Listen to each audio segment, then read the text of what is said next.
দুনিয়া হচ্ছে বড় প্রতারক, আমাদের সাথে সর্বদা প্রতারণা করে যাচ্ছে। আমাদের জীবনের বহু কিছু আছে, আসলেই তো অনেক কিছুর দ্বারা আমরা প্রতারিত। তার মধ্যে বড় একটা বিষয় দেখুন, সুদ। এই সুদের দ্বারা কিন্তু আমরা প্রতি মুহূর্তে প্রতারিত হচ্ছে। এটাকে আমরা অনেক সময় হয়তো এটাকে বড় নিয়ামত মনে করে নিয়েছি। আমার জন্য কত সহজ হয়ে গেছে। একটা বাড়ি বানাতে যাচ্ছি, একটা গাড়ি কিনতে যাচ্ছি, বা ইবাদতেও যাচ্ছি, সেখানে কত সুযোগ, সুন্দর সুযোগ হয়ে গেছে। আমি লোন পাচ্ছি, ঋণ পাচ্ছি, খুব সহজে সব কিছু করতে পারছি। কিন্তু এটা একটা প্রতারণা, এটা একটা প্রতারণা, যে প্রতারণায় কিন্তু প্রতারিত হচ্ছে বেশিরভাগ মানুষ এখন।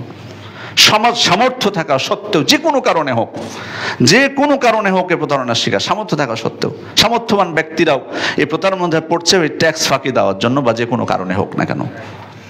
সম্মানিত উপস্থিতি, এভাবেই। অথচ যদি একবার চিন্তা করতাম আমরা আল্লাহ তাআলা কি বলেছেন, ইয়া আইয়ুহাল্লাযীনা আমানুত্তাকুল্লাহ ওয়াযারু মা বাকিয়া মিনার রিবা, হে আল্লাহ ঈমানদারগণ তোমরা আল্লাহকে ভয় করো এবং সুদের যে অবশিষ্ট পাওনার আছে সেটা থেকে তোমরা মুক্ত হয়ে যাও, ছেড়ে দাও সেটা। ইন কুনতুম মুমিনিন, যদি তোমরা মুমিন হয়ে থাকো। ফা ইল্লাম তাফআলু ফাআযানু বিহারবিন মিনাল্লাহি ওয়া রাসূলিহি, যদি এটা না করো তাহলে আল্লাহ এবং তার রাসূলের পক্ষ থেকে যুদ্ধের ঘোষণা শুনে নাও। একবার যদি চিন্তা করতাম আমরা যে আমি ধরুন যখন মারা যাচ্ছি তখন কোন অবস্থায় মারা যাচ্ছি? যে অবস্থায় আল্লাহ এবং তার রাসূলের সাথে আমার যুদ্ধ চলতেছে, যুদ্ধ ঘোষণা করা হয়েছে। যে সময়, ওই সময় একবার কল্পনা করে যদি করি, একবার ওই অন্ধকার কবরের মধ্যে কেউ কিন্তু আমার পাশে ওখানে থাকবে না, না আমার ছেলে, আমার মেয়ে, কেউ কিছু থাকবে না।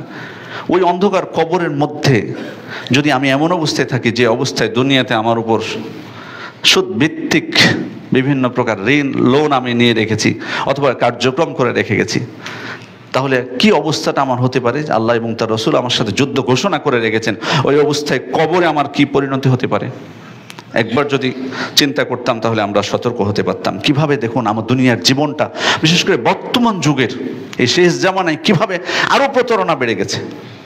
বহুভাবে আমরা প্রতারণার শিকার হচ্ছি, বহুভাবে আমরা প্রতারণার শিকার হচ্ছি। এই জন্য আল্লাহ তাআলা বলছেন, ইয়া আইয়ুহাল ইনসানু মা গররাকা বিরব্বিকাল কারীম, হে মানুষ, কিসে তোমাকে তোমার রবের সাথে, মা গররাকা বিরব, তোমার রবের সাথে প্রতারণা করাচ্ছে? কি জিনিস তোমাকে তোমার রবের সাথে প্রতারণা করাচ্ছে?